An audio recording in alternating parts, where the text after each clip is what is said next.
Non, la main de l'Éternel n'est pas trop courte pour me sauver, ni son oreille trop dure pour m'entendre. L'Éternel est pour moi un refuge et un appui.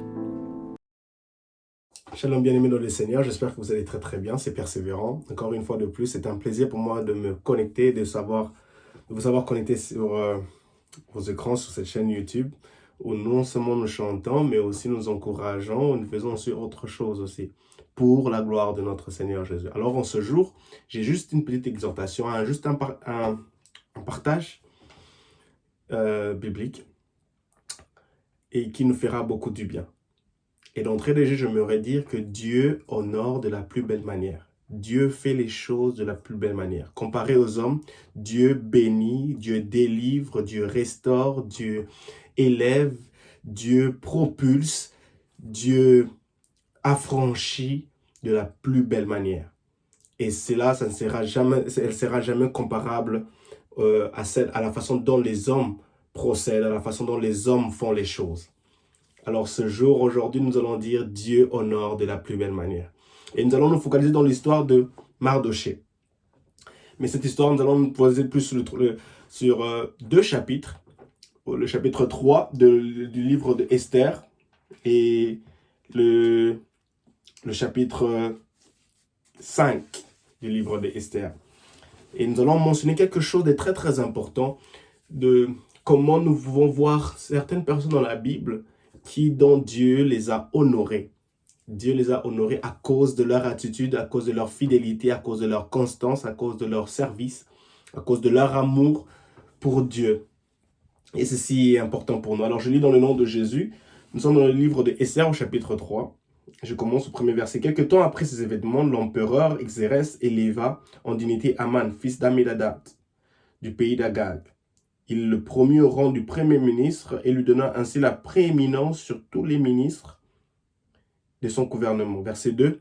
Par ordre de l'empereur, tous les fonctionnaires impériaux en poste au palais devaient s'agenouiller et se prosterner sur son passage.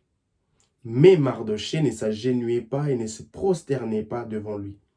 Verset 3. Ses collègues lui demandèrent « Pourquoi désobéis-tu à l'ordre de l'empereur » Verset 4. Tous les jours, il lui disait cela, mais Mardochée ne les écoutait pas.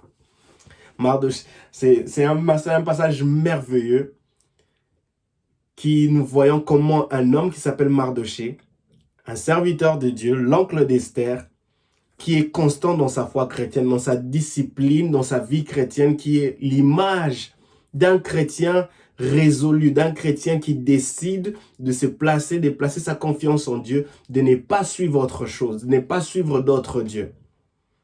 Et ceci est important pour nous en tant que chrétiens.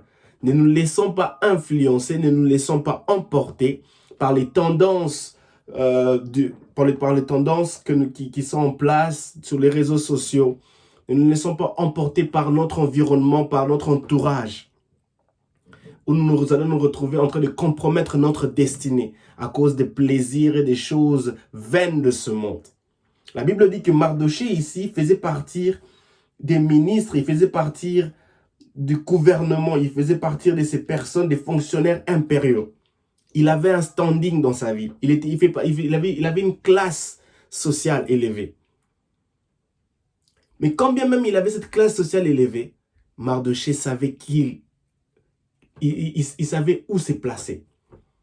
Il savait qu'il servait un Dieu unique qui n'avait pas de semblable. Il savait qu'il ne pouvait pas compromettre sa foi chrétienne. Il ne pouvait pas compromettre sa destinée. Il ne pouvait pas compromettre son futur. Et la Bible dit ici, mais Mardochée ne s'agenouilla pas et ne se prosterna et ne se prosternait pas devant lui. Des fois, il nous arrive où on se laisse emporter, on se laisse emporter par des tendances, par des personnes, par des paroles, par des désirs qui nous amènent à complètement compromettre notre destinée. Et on ne se rend pas compte des conséquences qui suivront après. Mais Mardochée est constant. Mardochée ici nous montre l'exemple d'un chrétien qui doit être constant dans sa foi chrétienne, qui doit être stable, qui doit tenir ferme, résister à l'ennemi. Puisque nous sommes chrétiens, nous aurons des attaques de l'ennemi, nous aurons des tentations, des désirs de la chair qui peuvent nous amener loin de Dieu. Mais nous devons faire attention, nous devons nous armer des armures purement spirituelles pour résister aux prises de l'ennemi, pour résister aux influences extérieures de l'ennemi cherchant à nous pousser à compromettre notre destinée. Mardochée ne s'est pas laissé influencer. Mardochée ne s'est pas laissé influencer par le fait que on lui disait que non, pourquoi tu désobéis? Pourquoi tu désobéis à l'ordre de l'empereur? Mardochée savait quel Dieu il servait. Un Dieu jaloux. Un Dieu qui n'a pas de semblable. Il est resté constant dans sa décision. La Bible dit au verset 4, tous les jours, il lui disait cela, mais Mardochée ne les écoutait pas. La foi vient de ce qu'on entend, et ce qu'on entend vient de la parole de Dieu. Si tu laisses tes oreilles à n'importe qui, n'importe quoi, brusquement, comme de la blague, tu te verras compromettre ta destinée. Tu te verras compromettre ton futur.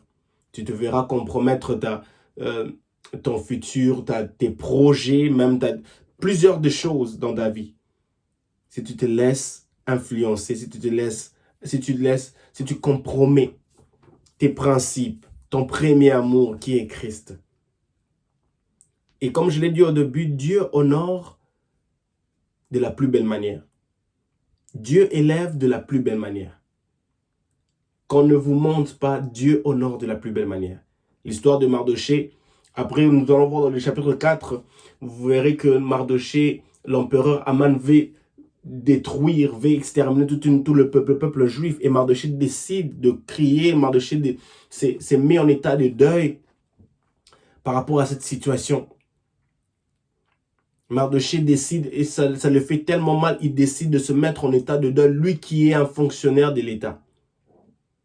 Mais au verset 5, on voit quelque chose de merveilleux, où Mardochée est élevé, où Mardochée, ce monsieur Aman, dont tout le monde devait s'agenouiller devant lui, et dont Mardochée avait refusé de s'agenouiller, s'est vu en train d'obéir aux ordres du roi par rapport à la récompense, par rapport au désir que le roi, à la proposition que le roi avait fait, pour savoir qu'est-ce qu'on peut faire à la personne qui m'avait sauvé d'un complot contre ma destinée, d'un complot contre ma royauté.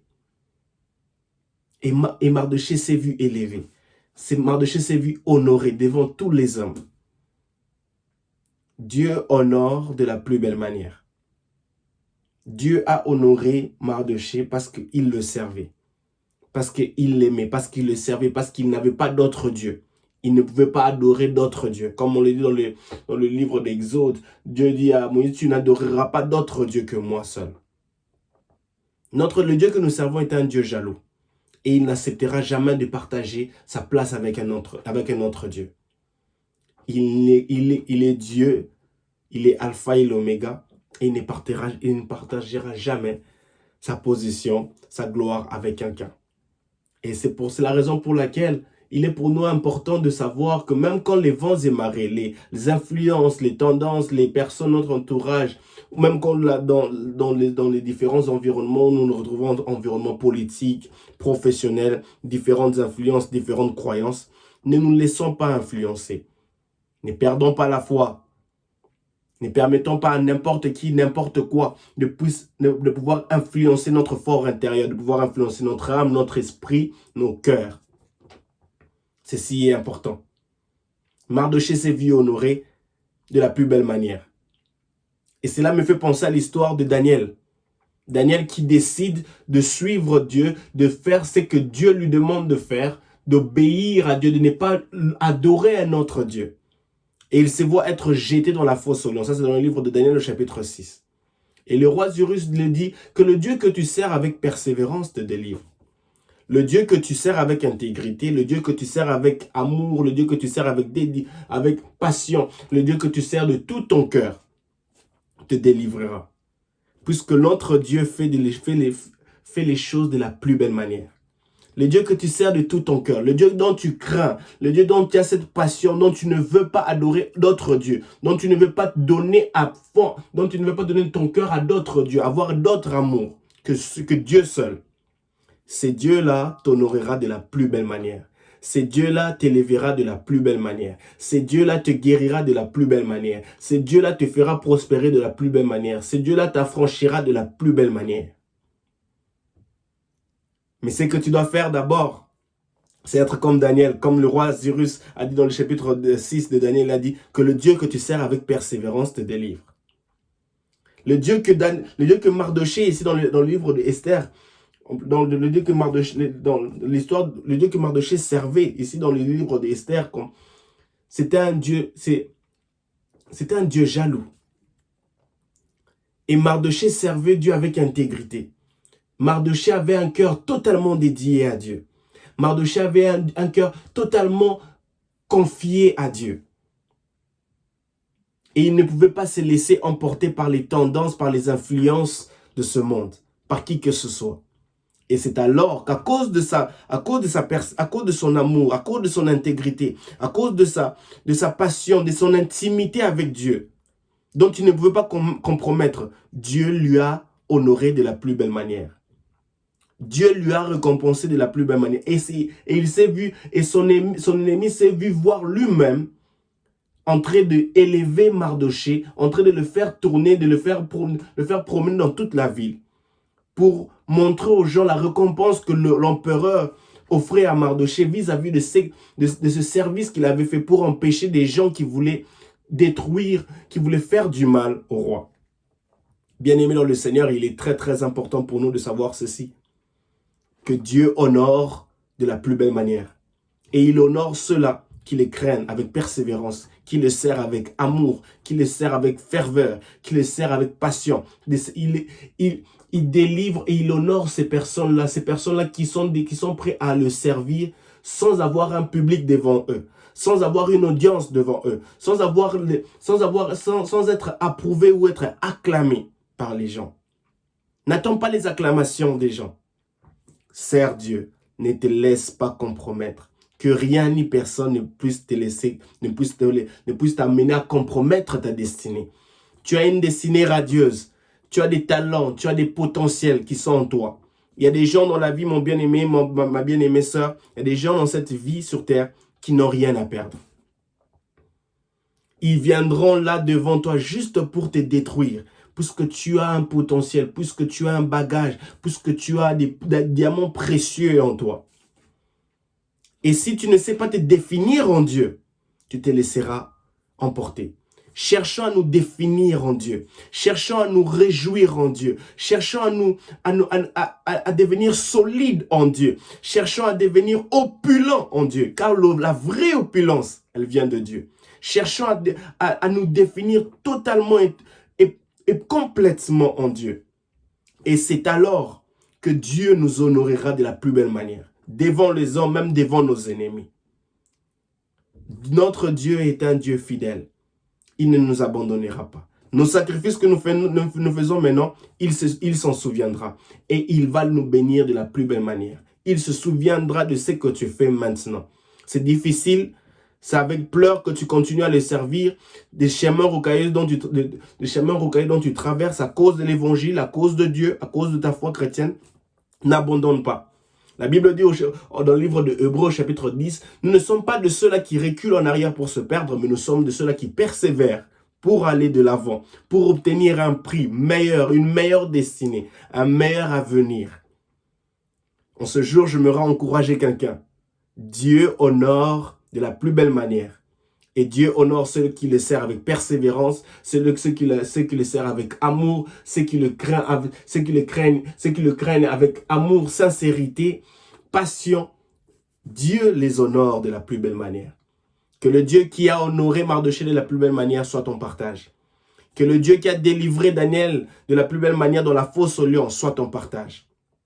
Que le Dieu qui a exaucé Anne après avoir pleuré, après avoir intercédé, soit ton partage. Que le Dieu qui a délivré Paul et Silas dans la prison, qu'il puisse aussi être ton partage.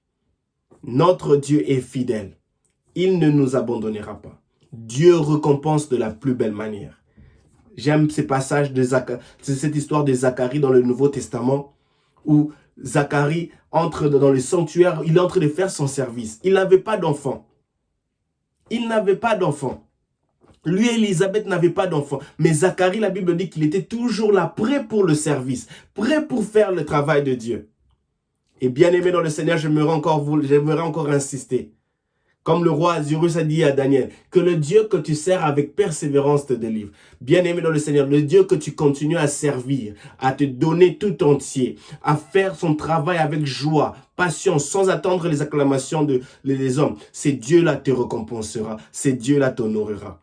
La Bible dit que Dieu se souvint de tout ce que Zacharie avait fait. Dieu se souviendra de ce que tu fais. Dieu se souviendra de tes services et il te récompensera et il t'honorera de la plus belle manière. C'est peut-être trop tard, tu te poses la question, mais c'est déjà passé, il n'y a plus d'espoir. Sarah n'était pas dans les critères des personnes qui pouvaient avoir un enfant. Mais notre Dieu est un Dieu qui, dans l'inexplicable, fait partie de sa grandeur. Tout ce qui est inexplicable fait partie de la grandeur de Dieu. Tout ce qui est inexplicable fait partie de la grandeur de Dieu. Et notre Dieu ne nous abandonnera pas. Il est alpha et oméga. Que Dieu vous bénisse abondamment. Et un seul message. Dieu honore, Dieu bénit de la plus belle manière. Tout ce que notre Dieu fait, il le fait de la plus belle manière. Et il le fera pour ceux-là qui le servent avec joie, qui le servent avec persévérance, qui l'aiment, qui se donnent à lui de tout leur cœur. Que Dieu vous bénisse abondamment. Non, la main de l'Éternel n'est pas trop courte pour me sauver, ni son oreille trop dure pour m'entendre. L'Éternel est pour moi un refuge et un appui.